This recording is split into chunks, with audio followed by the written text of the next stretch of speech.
సలాం అలైకుం, నమస్తే.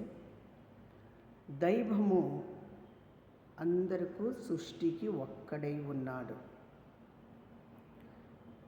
తల్లిని ఎంతమందికైనా అమ్మ అని పిలుచుకుంటాం, కానీ తండ్రిని పిలవలేం, ఒక్కడికే పిలుచుకుంటాం. ప్రతి స్త్రీని అమ్మను చూసుకుంటాం, మనం అమ్మ అని పిలుచుకుంటాం, కానీ తండ్రిని మాత్రం ఒక్కడికే పిలుచుకుంటాం. అలాగనే దైవము, మనకు సృష్టి ఇచ్చిన దైవము ఒక్కడే. ఆయనకే మనము దైవముతో, తండ్రితో పోలుస్తున్నాం. ఎందుకంటే కష్టాలు తీర్చేవాడు. ఈరోజు భర్త లేని వారికి తోడుగా ఉండేది దేవుడు, బిడ్డలకు తోడుగా ఉండేది దేవుడు.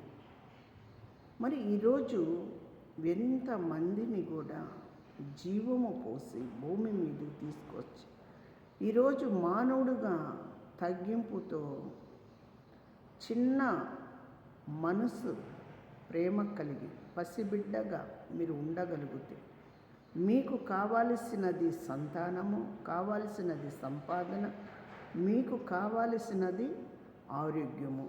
మొదటి ఆరోగ్యము, సంపాదన, సంతానము, మంచి వర్షము, పంటలు, మీరు సుఖముగా లోకంలో జీవించాలి.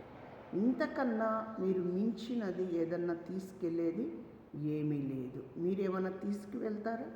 పోయే రోజు ఏమన్నా తెచ్చుకున్నామా? వచ్చే రోజు ఏమీ తెచ్చుకోలేదు, ఏమీ తీసుకువెళ్ళం. అందుకోసమే చాలా జాగ్రత్త కలిగి ఉండాలి.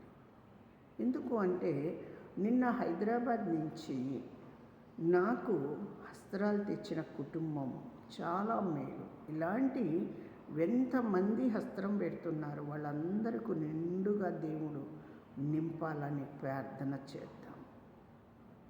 దేవుడు ప్రేమించి కానుక ఎవరైతే ఇక్కడికి దేవుడికి ఇస్తున్నారో వాళ్ళందరికీ ప్రార్థన చేద్దాం.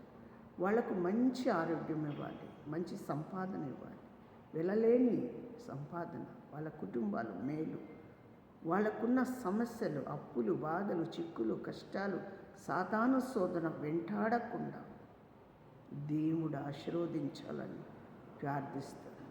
బిడ్డల కొరకు, సంపాదన కొరకు, సొంత లోగిలి కొరకు మనం ప్రార్థన చేయాలి. అందుకోసమే దేవుడు గొప్పవాడై ఉన్నాడు, మనందరినీ కాపాడుతున్నాడు.